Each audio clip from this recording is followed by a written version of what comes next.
Dear students, അപ്പോൾ next വീക്കിൽ ചെയ്യാനുള്ളത് എംബഡഡ് സി വെച്ചിട്ടാണ്. അതിനകത്ത് ന്യൂ പ്രോജക്റ്റ് എടുക്കുക. അപ്പോൾ ഇതിനകത്ത് C++ൽ GCC++ എക്സിക്യൂട്ടബിൾ പ്രോജക്റ്റാണ് വേണ്ടത്. അപ്പം ജസ്റ്റ് ഒരു ഐഡിയ കിട്ടാൻ വേണ്ടി ഒരു LED ഒരു എക്സാമ്പിൾ ഞാൻ ചെയ്യാം. അതിനകത്ത് തന്നെ ഒരു LED പേര് കൊടുത്തിട്ടുണ്ട് 7. ഓക്കെ അടിക്കുക. ഇതൊക്കെ സെയിം സ്റ്റെപ്പ് തന്നെയാണ്. Atmega 32 സെലക്ട് ചെയ്തു. ഇതിനകത്ത് ഡീഫോൾട്ടായിട്ട് ഇങ്ങനെ ഒരു വിൻഡോ ആണ്. കാരണം ഇതിനായിട്ട് മെയിനായിട്ട് ഉപയോഗിക്കുന്ന ഹെഡർ ഫയൽസാണ് AVR/IO.h. ഞാൻ AVRൻ്റെ ക്ലാസ് എടുത്ത സമയത്ത് ഡീറ്റെയിൽ ആയിട്ട് പറഞ്ഞതാണ്. /, പിന്നെ INT മെയിൻ ഇങ്ങനെ ഒന്ന് വരും ഡീഫോൾട്ടായിട്ട്. ഇത് നിങ്ങൾക്ക് വേണമെങ്കിൽ ഡിലീറ്റ് ചെയ്യാം, അല്ലാന്നുണ്ടെങ്കിൽ ഇതിൽ കൂടി തന്നെ ആഡ് ചെയ്ത് അങ്ങനെ വേണം ചെയ്യാം. ഇപ്പോൾ ഞാനൊരു ചെറിയൊരു ആപ്ലിക്കേഷൻ ചെയ്യാം. ഒരു പോർട്ട് ബിയിൽ കണക്ട് ചെയ്ത ഒരു 8 LED ഒരുമിച്ച് ബ്ലിങ്ക് ചെയ്യാൻ കുറച്ച് എളുപ്പമായതുകൊണ്ടാണ് അത് ചെയ്യുന്നത്, നിങ്ങൾക്കൊരു സ്റ്റാർട്ടിങ് കിട്ടാൻ വേണ്ടിയിട്ട്. അപ്പോൾ ആദ്യം പോർട്ട് ബി ആയതുകൊണ്ട് ആ പോർട്ടിനെ ഇതെല്ലാം ക്യാപിറ്റൽ ലെറ്ററിൽ ഇതാ DDRB. സിയിലാണ് സമയത്ത് ഓരോ സമയത്ത് ഇതിങ്ങനെ സെലക്ട് ചെയ്യുമ്പോൾ അങ്ങനെ അതിൻ്റെ കൂടെ വരും, അവിടെ നിന്ന് ടാബ് അടിച്ചെടുക്കാം. അപ്പോൾ പോർട്ട് ബീനെ 0xFF സ്മോൾ ലെറ്ററോ ക്യാപിറ്റൽ ലെറ്ററോ എഴുതാം. ഔട്ട്പുട്ടായിട്ട് കോൺഫിഗർ ചെയ്തു. ഇനി അതിൻ്റെ പോർട്ടിൽ ജസ്റ്റ് ഞാൻ ആദ്യം =0xFF എല്ലാം 1 എഴുതി. പിന്നെ ഒരു ഡിലേ വിളിക്കാം. അപ്പോൾ ഡിലേ വിളിക്കുന്നുണ്ടെങ്കിൽ സെപ്പറേറ്റ് ഒരു ഹെഡർ ഫയൽ നിങ്ങൾ ഇൻക്ലൂഡ് ചെയ്യണം. സെപ്പറേറ്റ് ഒരു ഹെഡർ ഫയൽ. അപ്പോൾ അത് #include utility util util/io.h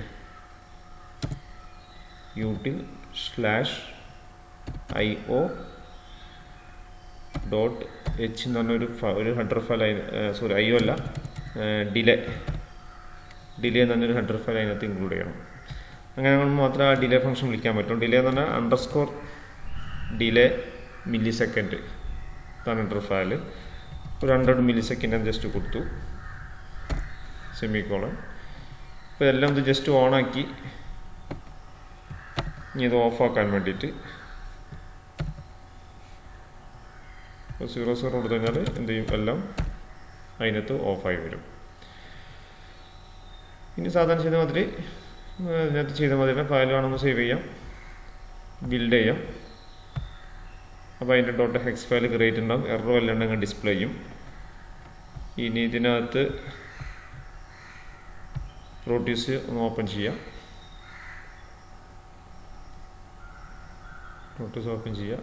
പിക്ക് Atmega 32 ജസ്റ്റ് ഒന്ന് എടുക്കുക. പിന്നെ റെസിസ്റ്റർ LED ഒക്കെ വേണമെങ്കിൽ എടുത്ത് റെസിസ്റ്റർ സാധാരണ ചെയ്യുന്ന മാതിരി തന്നെയാണ്. റെസിസ്റ്റർ ഇതെല്ലാം സെയിം തന്നെയാണ്.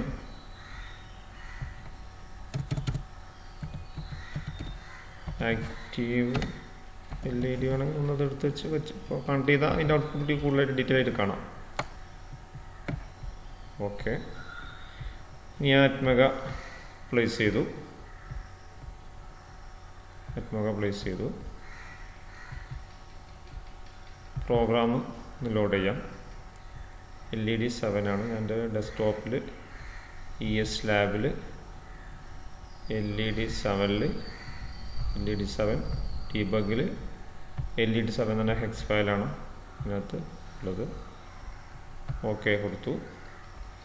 ഇനി ഈ LED കണക്ട് ചെയ്യണമെങ്കിൽ ജസ്റ്റ് പ്ലേ ചെയ്ത് നോക്കാം. അപ്പോൾ റെഡ് ആണെങ്കിൽ 1 ആണ്, എല്ലാത്തിനും ഉണ്ടാവും. ഇപ്പോൾ റെഡും ബ്ലൂ ബ്ലിങ്ക് ചെയ്യുന്നുണ്ട്. ഇപ്പോൾ നിങ്ങൾ LED കണക്ട് ചെയ്ത് കഴിഞ്ഞാൽ അത് കറക്റ്റ് ബ്ലിങ്ക് ചെയ്യുന്നത് കാണാം.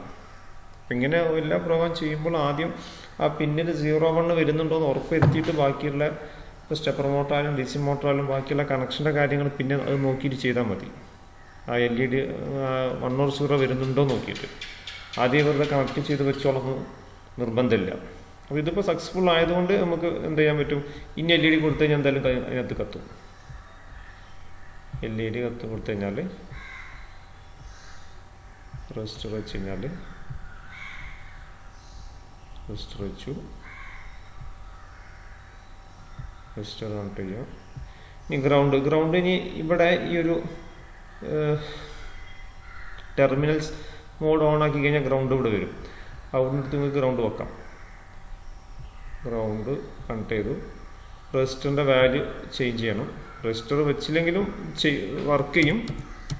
എന്നാലും നമ്മൾ ഒരു സാധാരണ ചെയ്യുന്നുണ്ട്, റെസിസ്റ്റർ വെച്ച് ചെയ്യുന്നത് മാത്രം. ഇനി ഒരു LED ഇപ്പം വെച്ചിട്ടുള്ളൂ. ഒന്ന് റൺ ചെയ്ത് നോക്കാം. അപ്പോൾ ഇനി 8 LED വെക്കുകയാണെങ്കിൽ 8 LED ഒരുമിച്ച് ബ്ലിങ്ക് ചെയ്ത് കാണാൻ പറ്റും. അപ്പോൾ ഇങ്ങനെയുള്ള ഓരോ പ്രോഗ്രാംസാണ് ഇനി ചെയ്യാനുള്ളത്.